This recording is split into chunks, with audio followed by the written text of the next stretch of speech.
Evening and welcome to the late Tuesday night show.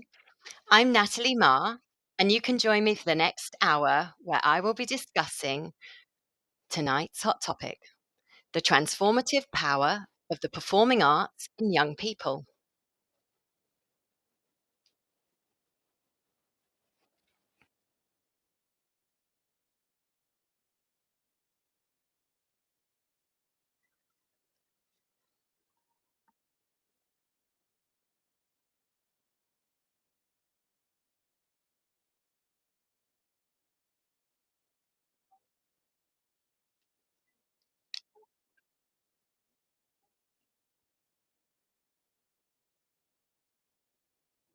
Hello and welcome to the show. I'm here on Teachers Talk Radio, 9 till 10, or alternate Tuesdays on the Late Show. I cover a variety of topics live, and you can listen back to previous shows where I discuss the importance of.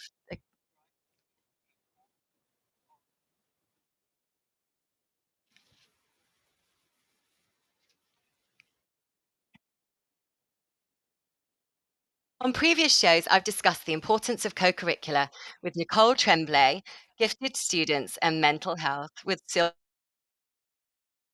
Garrido Seriano, and recruitment and retention and women leadership with Kelly Brown. Recently, I discussed Is Radio Dead and Do Young People Even Care with Dominic James. Let me introduce myself to those of you new to my show. I'm a drama specialist. I'm the director of drama with over 20 years teaching experience in various secondary school settings in Essex, Hertfordshire, and London. Alongside teaching full time, I have a theatre review podcast called Theatre Audience Podcast. So tonight's hot topic for discussion is the transformative power for performing arts in young people, seeking transformative experiences over transferable skills. And tonight I'll be joined by Richard Gregg. He's the director of dance, drama, and festival at St Dunstan's College. Richard has worked with young people in the performing arts for over 30 years, running a successful young people's theatre company and arts centre before moving into education. He heads a large scale arts festival and is a passionate believer in the power of arts to change and challenge young people. He's keen to engage with the growth of curriculum alongside expanding co curricular. So, Richard, are you there?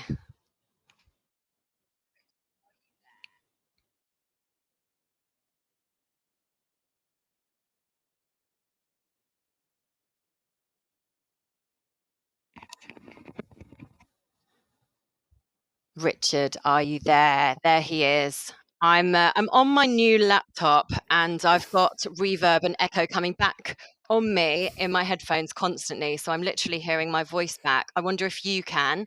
Maybe someone could let me know by tapping a message into the message box. We can hear you clearly now, Natalie.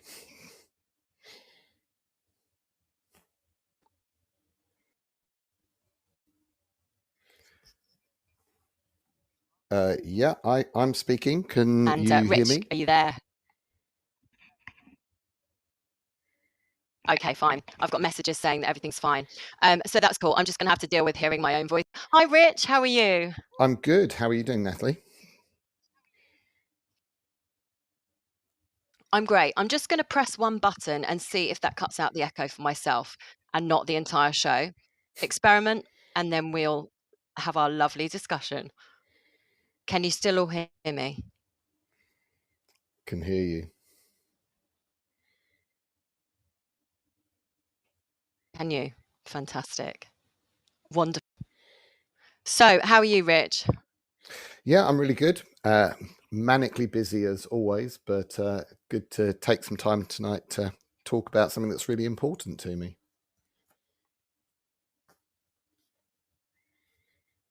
Excellent, and something that you're incredibly passionate about. So let's have a look at this. So let's unpack this, the transformative power of the performing arts in young people, seeking transformative experiences over transferable skills. So, what do we mean about transformative rather than transferable? I think for me, I've spent many years in education encouraging young people to study drama.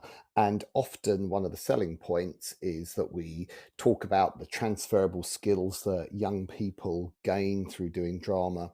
And it becomes almost like a selling point. But I think I've come to realize over the years, and especially even more so in latter years, that actually what we should be looking for is transformation. Uh, Something that is transformative causes a change in someone. It's something that's hard to measure because we often have little baseline data for someone's character, for who they are as a person. It's something that's very difficult to define. But I think it's actually one of the most important things that we do as drama specialists, as drama teachers, that we offer this opportunity for transformation, to actually make a change in a child's life, in a young person's life, that will remain with them right through to adulthood. And to be clear, I'm not talking here about our stage kids, our theatre kids particularly. Of course, it's really important for them. I'm talking about every child that comes through our classrooms or our workshop spaces or wherever we're engaging with them. We are giving them that chance to change something of them that's actually going to bring them benefit later in life.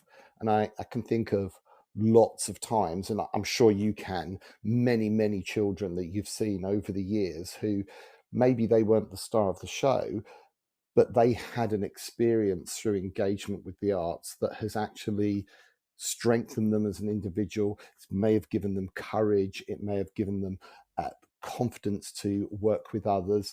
It may have just changed the way they perceive the world.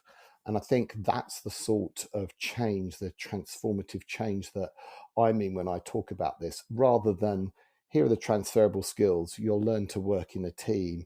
Yes, you may gain some creativity. You may gain some confidence. You may be able to speak in public, and that'll be really good at an interview or at university. Now, those things are amazing, and I'm not knocking those, but this inner transformation of a child's character, of who they are and how they see the world, I think is something that's quite unique to the performing arts. Absolutely. No, I absolutely totally agree with you. And sometimes it's that kind of inner confidence that comes from working across different age groups as well, because it's often when you're involved in a school show or a big production, you might be that little impressionable year 7 and you get to work with that year 13, or that older kid that you look up to and you think, I want to be like them, in 3 years time I might have that kind of role. um Abs- yeah, I Absolutely. just think there's so many benefits. Yeah, absolutely. I mean, I think that whole idea of working across age groups is amazingly important. Over the years, I've done many summer schemes, summer drama school schemes, where I've worked with children across schools, effectively across the junior and senior schools. So it becomes like a transitional activity. And actually, the output of those experiences for the young people is not necessarily the performance. Yeah, they have a great time, they put on a show, but actually they gain something by mixing with older children from an environment that they're going to go into that can be seen as quite scary, quite daunting, and some of those barriers are broken down. Mm. Yeah, it's quite interesting. Today was having a talking to someone who's going to come and be a speaker at the festival that I organise in Southeast London, and he's been a professional actor and now works as a sort of a speech coach and a public speaking coach. And he was just telling me his story about the first time that he got up on stage as a little year 7.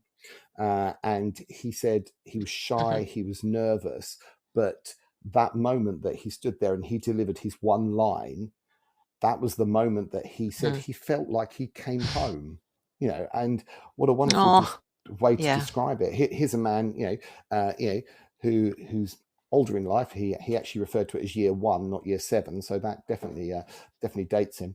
But yeah, it was such a lovely expression, and I can look back over, I've worked with Yeah. young people in the arts for 30 years, and I can look at some people I remember quite clearly. I did a production of Sweeney Todd some years ago, and I had a boy in the ensemble.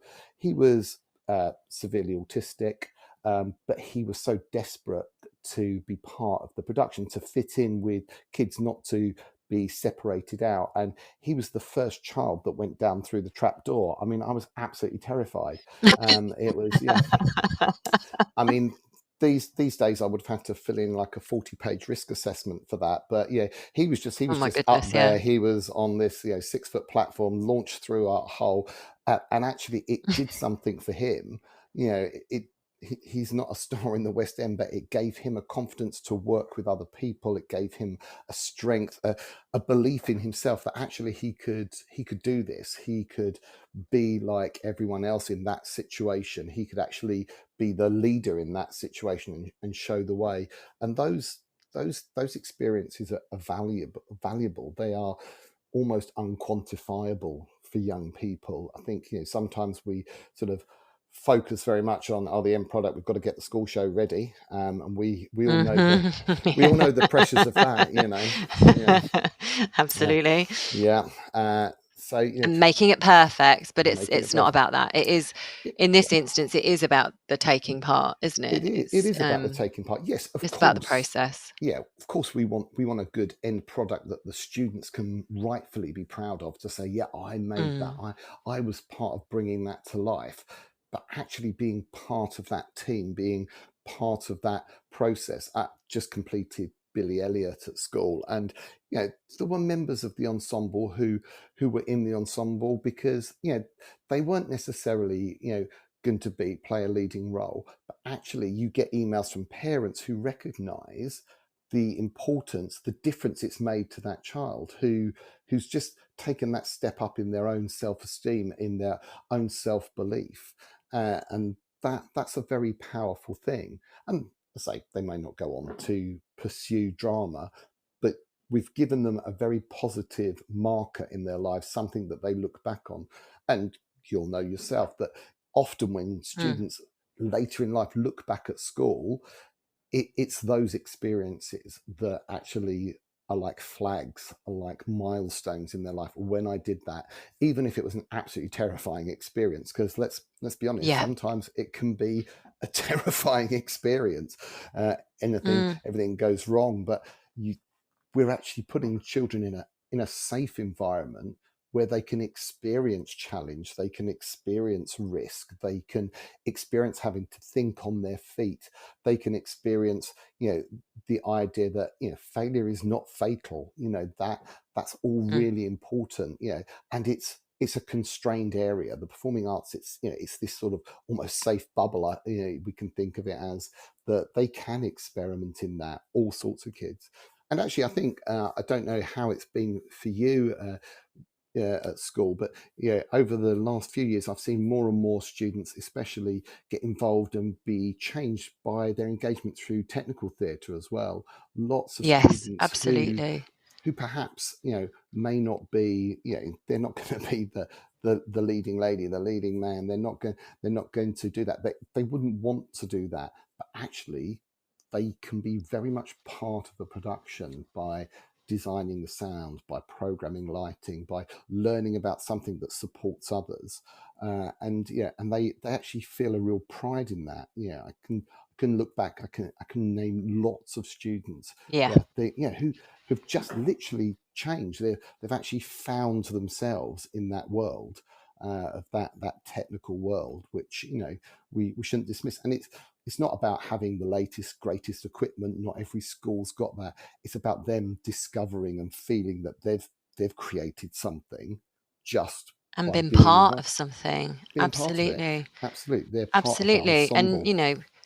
we can remember ourselves probably. I remember myself, being part of the Dulwich Youth Theatre back in back in the day, and how incorporated all those how important the crew and the tech kids were, because they were the ones that at the end of the day that lit you and made you look great as well. And they were Absolutely. they were the ones that made you sound good and turned up your mic or turned it down depending on what the song was and whether they needed to hear your voice or not. Absolutely. Don't annoy the But sound man. Your mic's going straight off. it was all part of that collective. And I mean, I know you've worked very much on the technical side of things as well and still do.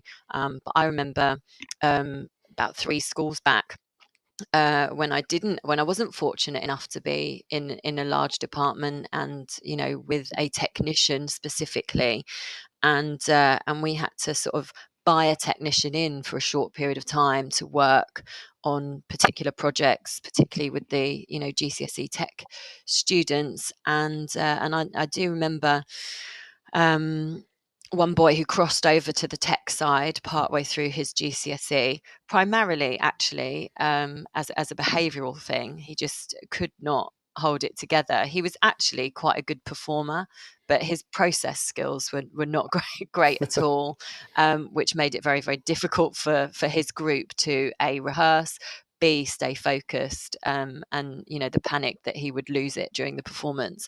So I switched him onto the technical side, and I remember him just sitting down one to one with this technical director who had come in from another school to work specifically with him, and he showed him how to rewire a plug.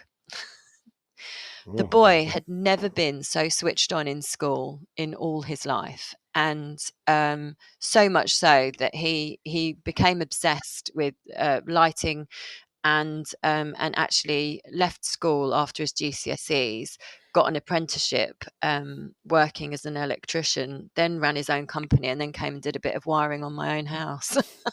Well, there you go. So it just goes to show, but that's a transferable skill right there. But it was also transformative. Yeah, the transferable skill was how to wire a plug, but the transformation was the confidence it gave him. It was the person it Huge. made him, the belief he has in himself, and think that that is massively huge. I mean, there's so many stories like that I'm sure we can all relate to, and I'm sure a lot of the people 2 hours. listening in can relate to. I mean, think it's just so important to try and identify some of these things. I mean, often I find some of those changes are identified by parents because you receive emails. I can remember a summer school program where one of the students, I didn't, she auditioned, I gave her a fairly significant role. I didn't realize what a big deal that was for her at that time. Until after the show, and the mum was like absolutely gobsmacked that her daughter was on stage singing and dancing. It was like I Mm, didn't see that was a big deal, and I suppose over the years you reflect on those things and you realise that is the power of what we're doing. I mean, there's so much research out there that shows what the performing arts does for young people. And I think it's, we mustn't dismiss that. I mean, the Arts Council commission stuff, the Durham commission that they put together with Durham University, just talks about, the power that the arts have to transform young people, how it's so vital to release creativity. I think I would argue is not a skill. It's an overflow of who we are. It's an overflow of ideas coming out of us. hmm And we can teach skills to access some of that. We can play games and do exercises in the classroom to release some of that. But that creativity, that's a transformation, making someone creative, giving them the permission to be creative, changes them, giving them the permission to think in a new way, which is very difficult mm, if you're constrained by a knowledge-based subject, that has, the here as the hmm delineation, whereas you and I work in subjects that come from within the students that we're teaching. I mean, I'm quite passionate about the work that I do with my exam classes, that actually the work that they create when they devise actually comes from a place of something that's important to them. That it's not, oh, let's just make up a yeah. piece because it's going to tick boxes. what matters to Hmm. us, what's important to us in the world, what annoys us, what hacks us off. They're the Yeah. things that, that really stir up strong drama, that stir up It's a really voice, good. isn't it? Absolutely, absolutely, it is a voice, and it's often a voice for those who perhaps wouldn't speak up in any other way. And I think that, that's again one of the transformative powers of the arts, the actually the ability to have a conjoined voice as well. So often, if you're in a debate in the classroom, or you're sort of having a public speak or something, it's a single voice, even if they're representing others. Hmm. Where so much Yeah. of what we do in the arts is ensemble based. You know, even if one person has Collaborative. the Yeah. lead, they don't exist without the world of the play, supported by an ensemble, everyone contributing to that. It becomes this sort of Mm. conjoined voice. And especially in devised work, students can bring out something. They can bring out an issue that is really important to them. They can explore it. They can use things, even like forum theatre, Mm. to explore, to It's quite experiment interesting with an actually, because idea.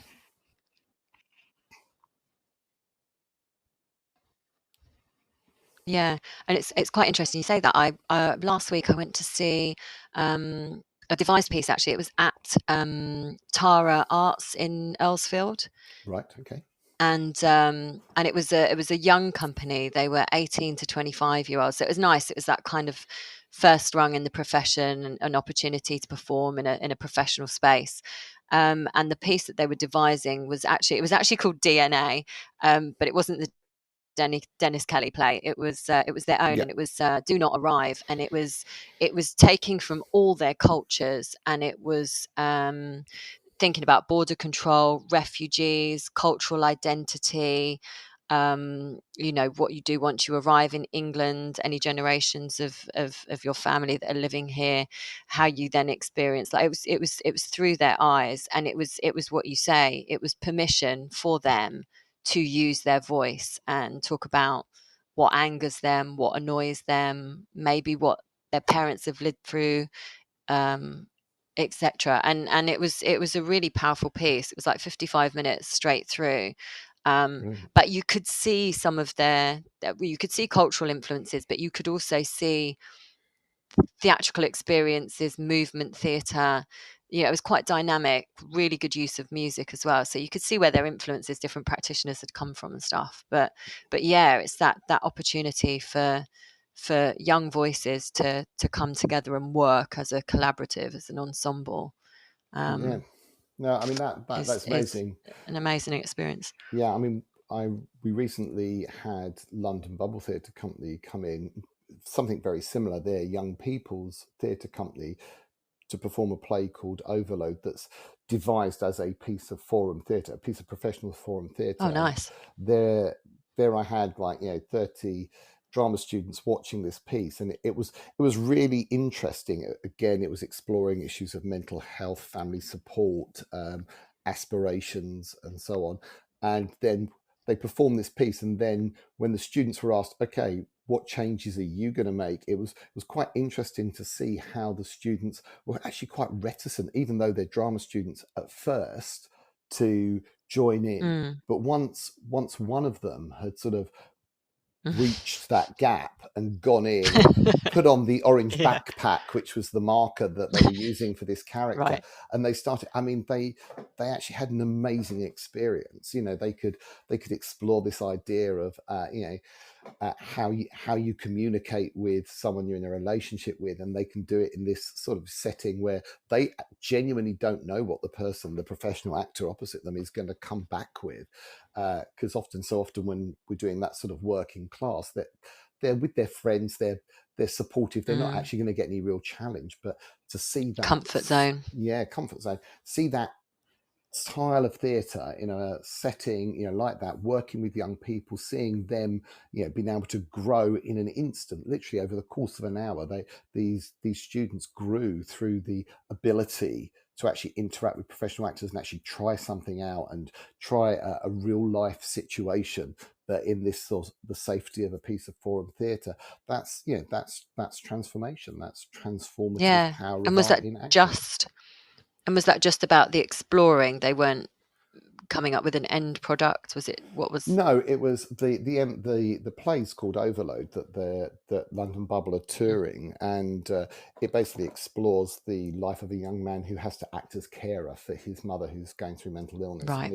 it's his choices about him wanting to study, wanting to go to university, but actually having to be carer for his mum and his younger brother, giving up some of his ideas and dreams, whether or not he should have got support from external agencies. So it's real life issues that affect young people. And really, the students got the opportunity to go in and make different decisions for him and to see how did that play out? How did that improve his situation or not? So they got to try some drama skills, but they actually got to Nice. play with these real life situations and actually confront some issues that are challenging and that there are no endpoints to really. There are Mhm. no black and white answers. And again, that's the joy, that's the power of drama, of music, of the performing arts. We're not delineated.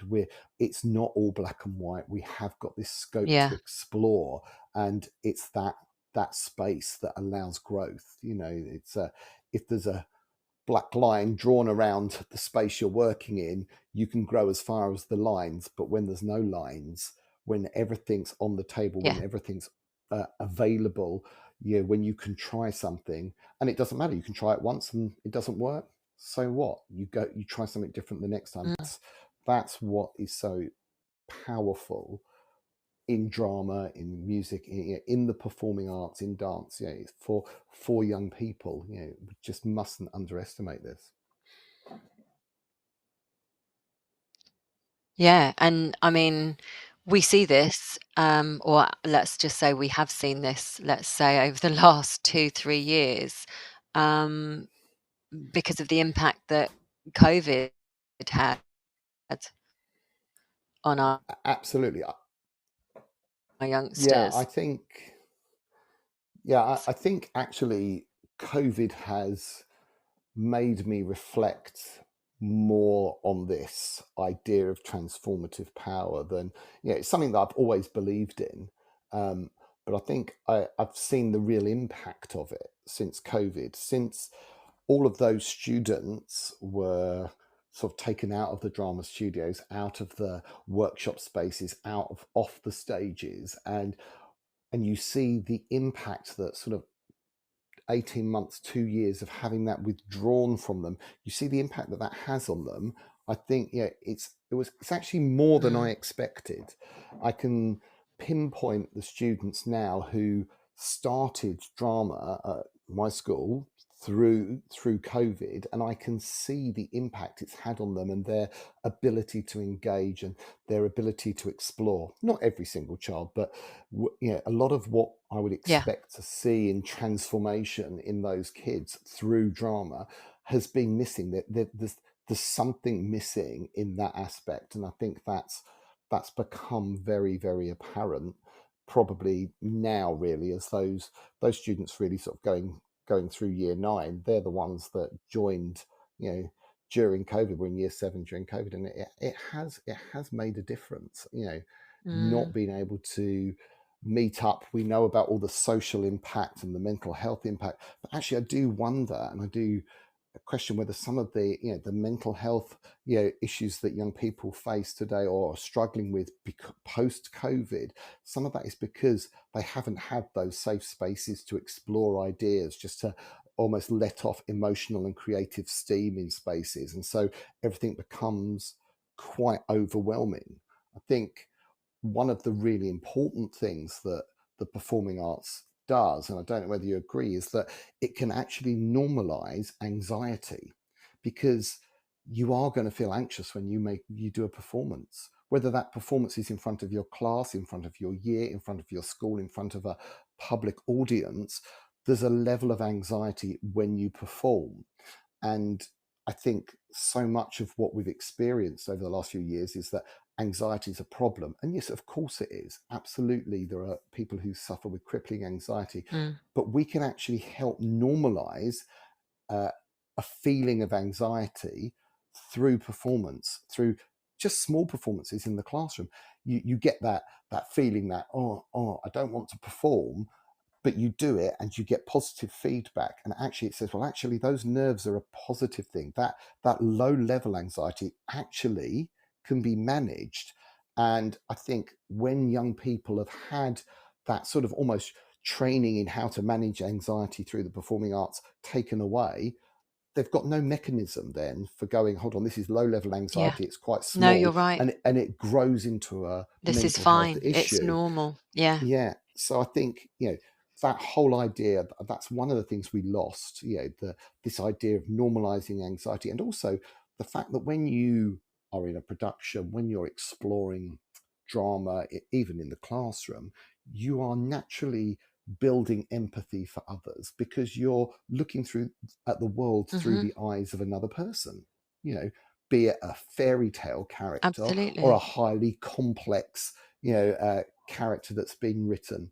You're looking at through different words, through a different setting, through different lenses, and that can't help but build empathy within you for other people. You see the world differently. You might challenge, how you see the world because you've seen it differently through the eyes of someone else. It's quite apparent when you look at some of the texts that we study for GCSE, and we look at some of Mm. the issues that they raise, that young people are brought into contact with issues that, I don't know what texts that you use. We're currently looking at I Love You Mum, I Promise I Won't Die by Mark Wheeler, which explores this idea of Yeah. an Yeah. ordinary Really strong guy, piece. an ordinary kid taking an Yep. overdose by accident. And the students reading that have actually really engaged with this idea of seeing things differently, seeing the world differently, seeing the topic differently, because they're not seeing a piece of Mm. drama that is sort of didactic and sort of preaching at them. It's not. It's giving them an opportunity to No. explore an idea through the voices of children their own age, and multiple voices with multiple viewpoints. So it's made Yeah. them Or think, and I slightly think, older and yeah, yeah. absolutely. And I think that really sort of makes them think Th- about the those world in a different way. those voices as well. Yeah, Absolutely. And those voices as well are verbatim, much of that is taken from the actual words that the real children in that situation had said in interview. And so it makes it all the more real for our yeah, students and young people when reading the play to really emote and feel and empathize. And and that's why that is such a strong text. And it is great that the exam board have actually and that those kind of options are on there now.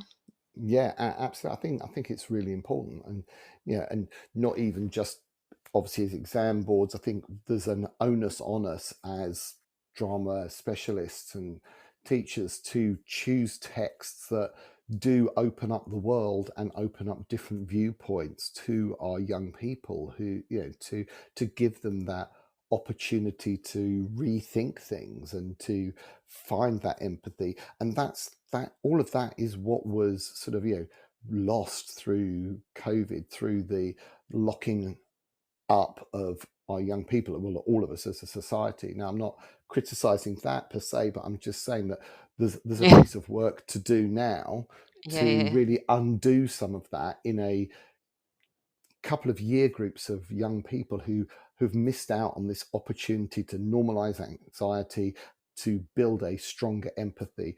Obviously, schools are doing some amazing work to try and combat some of that stuff through other means, but let's not forget that actually drama is one of the most powerful ways to do that. And it comes in a way that isn't preaching to them, saying, oh, you've got a problem, mental health problem, so we're going to have to put you through this program to help with it. We can say, come on, come and be part of a play, come and just be in the ensemble, come and do this activity. And they're actually Yeah. getting that therapy, that help, just through engagement with our Yeah. topics, with our lessons. And I think that's something that is so valuable. But I think the biggest problem we have is that it's hard to quantify, isn't it? It's hard to actually say, oh, this is what that's worth. This is exactly what it's doing, and it Oh, will be different for every absolutely. child. That's the thing. Exactly. Exactly. And I mean, yeah, and it's, I mean, how many times, you know, have we maybe had a child with a panic attack, you know, just, or a drama on the day of a performance, and you know, like that loss of I can't do it, I can't do it, you know, like, and it's what you said, that the amount of times you have to say that nerves are good, it's all part of the process, it's that adrenaline rush, it's that butterfly, but you can do it, and it's overcoming, it's resilience, isn't it? Absolutely. And just being part of something collectively, and coming through it. And it's interesting, actually, tomorrow morning I'm running a session with some incredibly bright A-level and GCSE modern foreign languages students.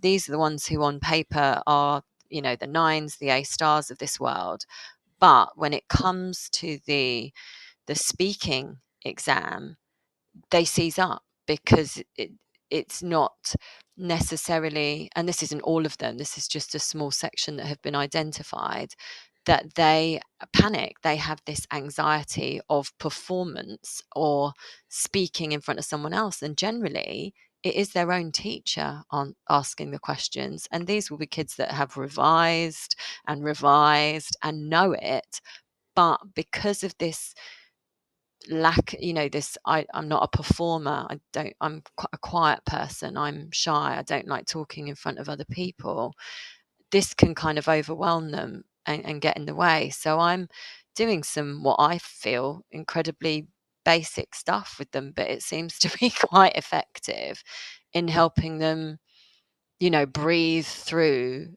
their anxiety and nerves in order to speak the words that they could very easily write down. Yeah, no, absolutely. And I think, yeah, it may seem basic to us, but to them, that's an incredible lesson. It's an incredible, that is a transferable skill that they're learning, but the effect it's going to have, it will Mm. transform their performance in the exams. And, you know, I think that, yeah, that's vital. I mean, it's so important to, you know, to break this idea that I'm a performer or I'm not a performer. It's that's not particularly helpful in schools. It sort of delineates kids, and actually, you know, I want all Mm. children to be engaged for as long as they possibly can with the performing arts. And if they don't take it as an exam subject, that doesn't exclude them. They don't have to be a performer to continue No. benefiting. You know, always looking for new ways. You know, even just taking children to the theatre, I think, is an amazing Oh gosh, thing to yeah. do. You know, I know that, you know, you in the past, and you know, I do at my school, take, you know, whole year groups to the theatre, and you know, it's one of those things that is both a blessing and a curse when you're trying to organise 130 kids to get into a We've done this theatre. together, haven't we? We have, yeah, and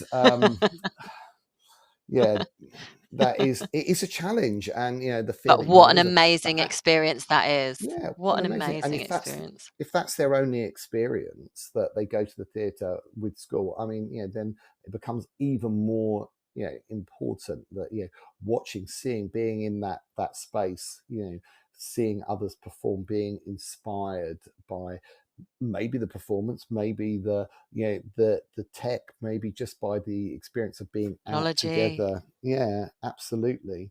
I think, you know, those sorts of things the are social so, experience, particularly for these kids who have had yeah, limited experience.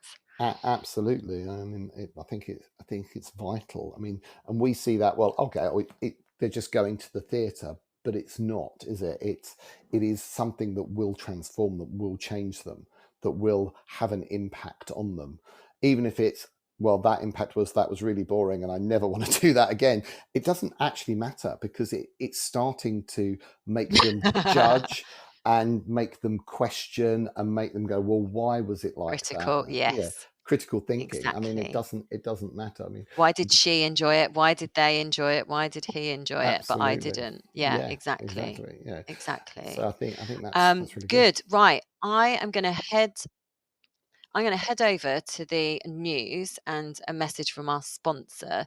And then when we come back, should we talk more about these kind of experiences that we can offer young people that are Absolutely. transformative? Yep. Sounds great.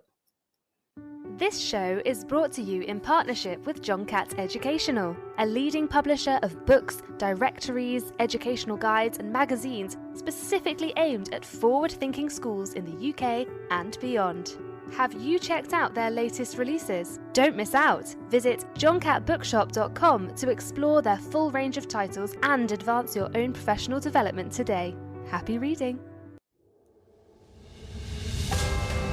This is Teachers Talk Radio, and this is Teachers Talk Radio News.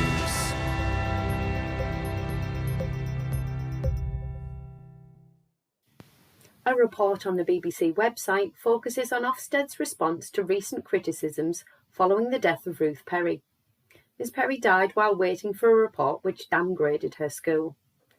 Ruth Perry's sister, Professor Julia Waters, wanted a full review to take place, but Ofsted has announced only some changes. Chief Inspector Amanda Spielman said the organisation would continue to listen to try to make improvements. She outlined the changes in a statement, and they include looking at how inspectors can return more quickly to schools who have work to do on safeguarding, otherwise performing well, in order to reflect improvements in their judgments. Making the complaints process more responsive, which would see issues being addressed during inspection rather than afterwards, and holding briefings for head teachers where schools have not been inspected for a long time. In response, Professor Waters said the inspectorate was totally insensitive to the situation and was far from anything like a meaningful response to growing calls for reform. Education Secretary Gillian Keegan said standards on keeping children safe would not be watered down. The TES reports on concerns over school absence rates and the impact it could have on upcoming GCSE exams.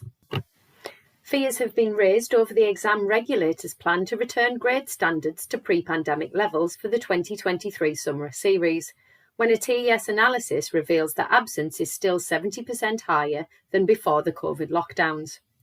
Year 11 students have missed 10.7% of sessions, equivalent of half a day at school, during the autumn and spring terms, according to DFE figures and FFT Data Lab information. The absence rate amongst disadvantaged Year 11 students is more than double that of their non-disadvantaged peers.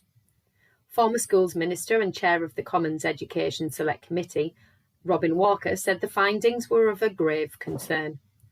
Exam regulator Ofqual has promised some protection against any impact of COVID disruption to learning, but has not shared details. Despite a government drive on attendance, the objective to return attendance to normal pre-pandemic levels has not been met. School leaders and MAT CEOs have expressed concern at the lack of consideration being given to high absence rates. They also acknowledged that many had not anticipated the difficulties currently being faced. The Guardian featured an article on vaping and the concerns many have over the potential future impact on young people.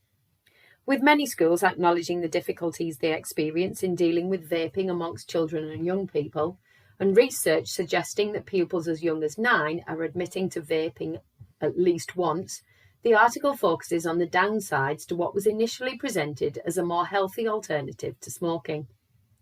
The rise of the fruity vape flavours with enticing names such as Blueberry Blast have encouraged young people to believe they are harmless. According to some, they reduce your appetite, making them more enticing to some users. What isn't often talked about is the addictive element and the fact that many of the products, although not all, contain nicotine. Some youngsters who have never smoked have found themselves addicted to nicotine anyway. A recent study indicates that up to 15% of all 11 to 15-year-olds in the UK are now vaping, and the habit is proving just as difficult to kick as all other addictions, including smoking.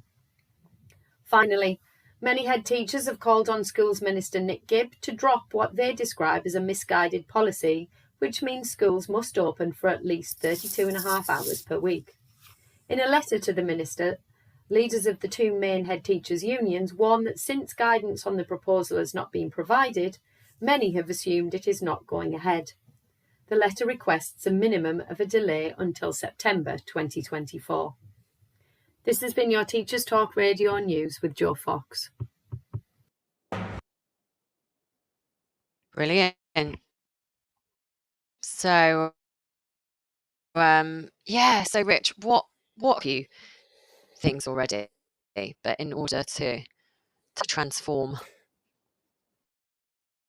Absolutely. Well, I think what's important when we think about what we deliver both in the classroom and as co-curricular is that we're not just offering an activity or a task, but we're immersing young people in what we do. So it's not just here's a checklist.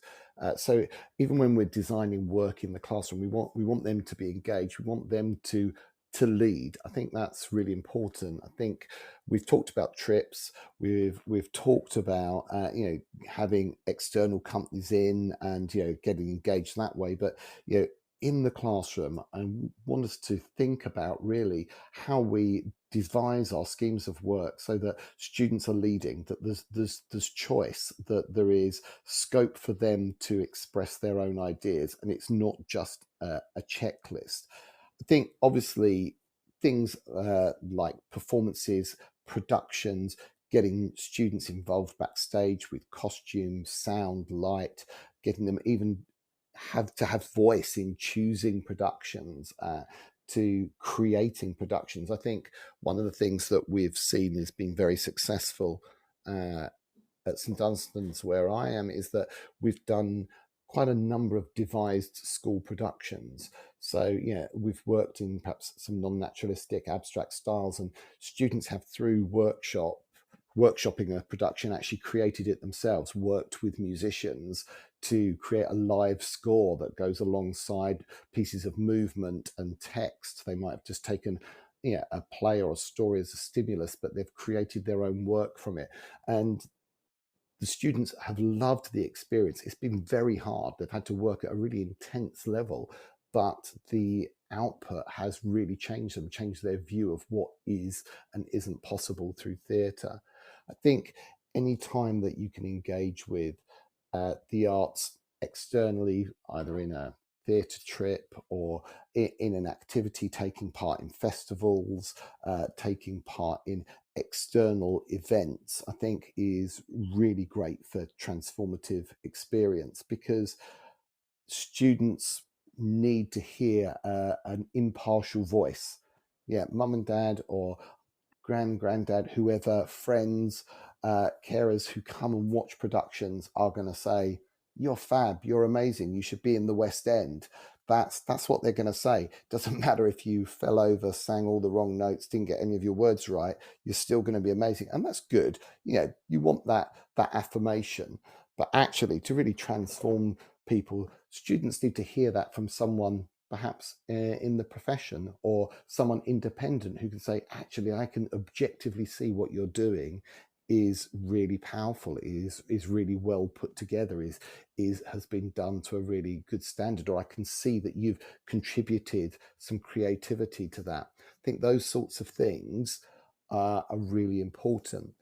The Durham Commission I referenced earlier, which was put together with Durham University and the Arts Council, said we need to provide opportunities to experiment, make mistakes, reflect, and try again. And I think if we think of what we do in those terms, then we won't go too far wrong. If there is this element of experimentation, that they can try something, and it doesn't matter that it goes wrong, because they can look back on it and go, actually, let me try something different next time, or let me try that same thing again in a different way. I think that will bring about transformation, won't it? It's gonna change the way students Absolutely engage with the world. I think, and it's gonna change the way that they engage in their own lives as well. I mean, I think very much when I was at school, certainly as a student, I feel like it was very this is what we're doing, this is how we're doing it. This, I'm talking about, directing of a production. It was quite authoritative. It was quite director, very director led. We were very much, you learn your lines and you do what you're told. There wasn't much time for us to give suggestions or be creative. I don't remember being given the freedom to devise within things so much. It was very, very script orientated. And it was very much aiming for the polished, perfect end product that looked nice for the parents when.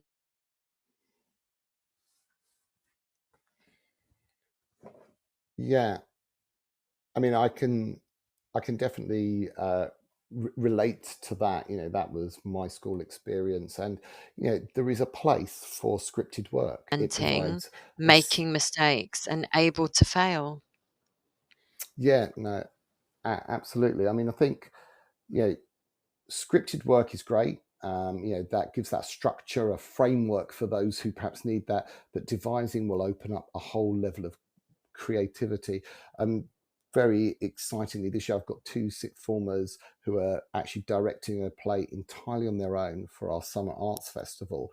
And yeah, they're working with a whole range of students from year 8 up to year 13. And they've got total freedom to work on that, and that's really exciting for me to see them empowered, but also see them transformed by having to work with other kids and having to direct and realizing that perhaps it's not as easy as they thought, which was which is often what they come back, they go, oh no, Yeah, well, yeah. what They appreciate what we do.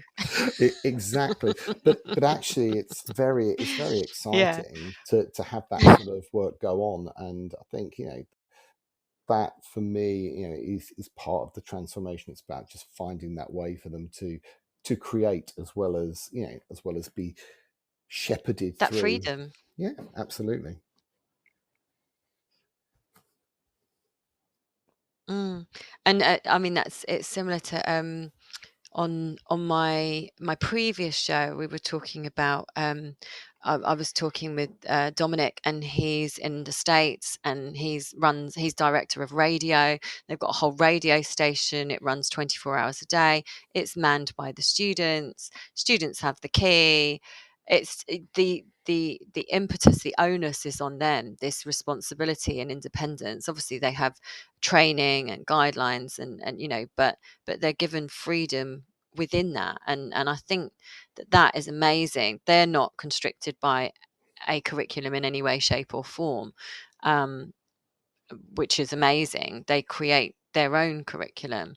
Um, and I just think, for our last sort of 7 minutes of discussion, I know we could go on for hours and hours, but how can we then provide transformation in schools where qualification is kind of king or queen?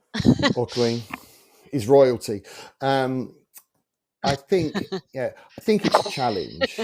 It's always going to be a challenge. I think we have a battle with a mindset that still exists, I think, that sees drama as a soft option, as a subject, that perhaps doesn't value it as much as it should be, or that it's not seen as academically rigorous.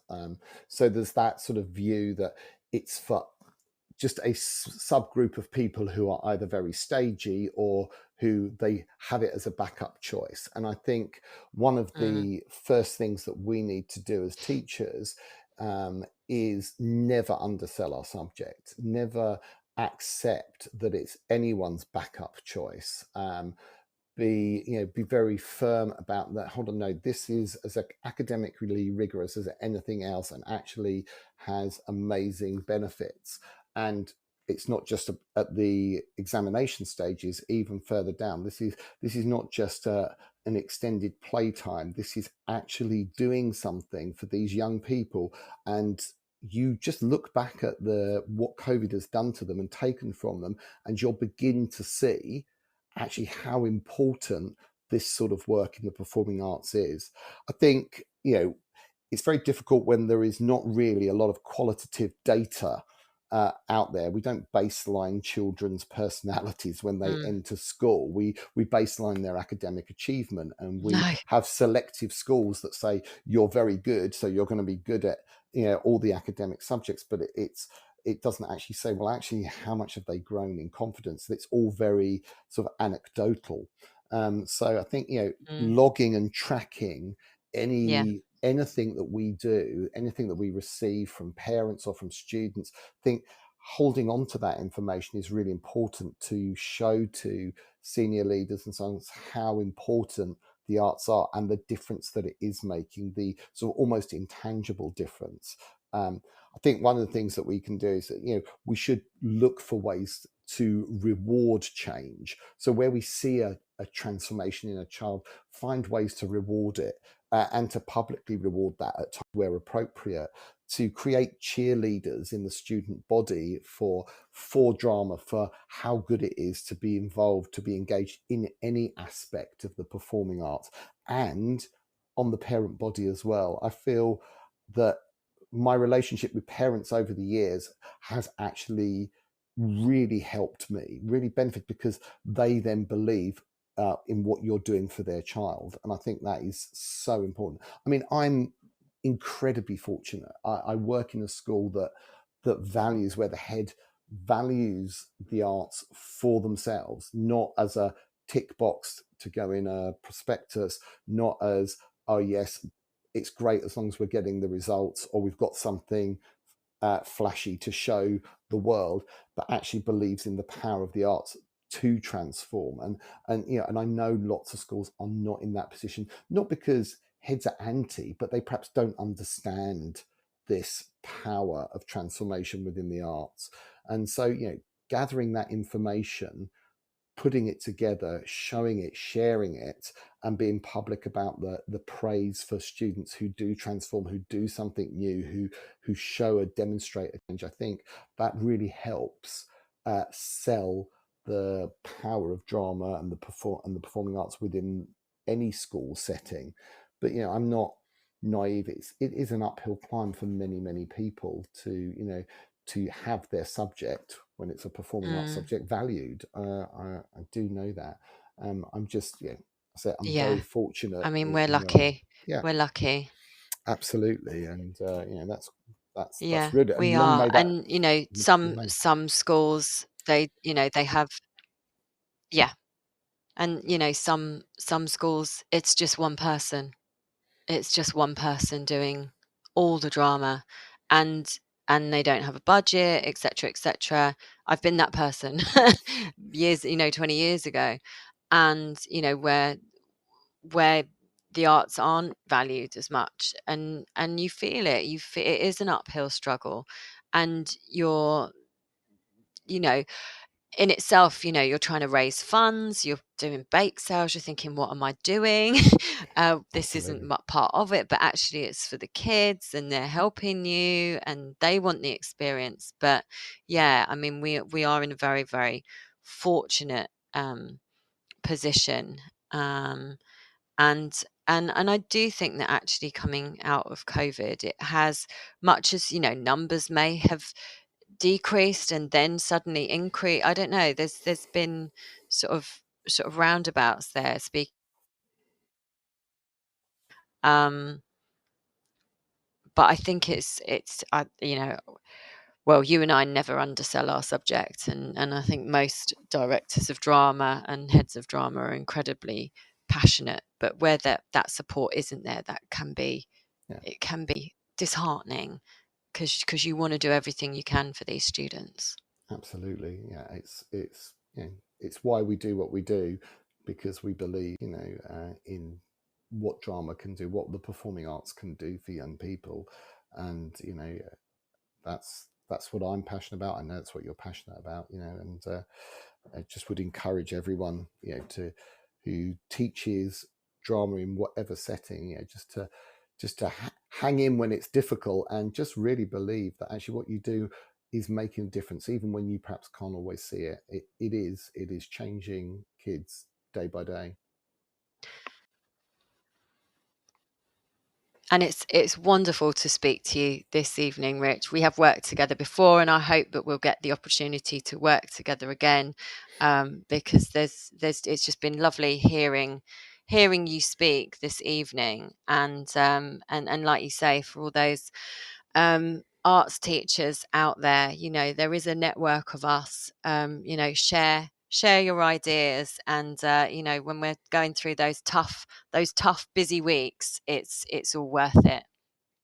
Absolutely. No, well, thank you So for having me on thanks the show. a lot for speaking to me tonight, and it was, wonderful conversation. Take care of you, and speak soon. Thanks very much, Natalie.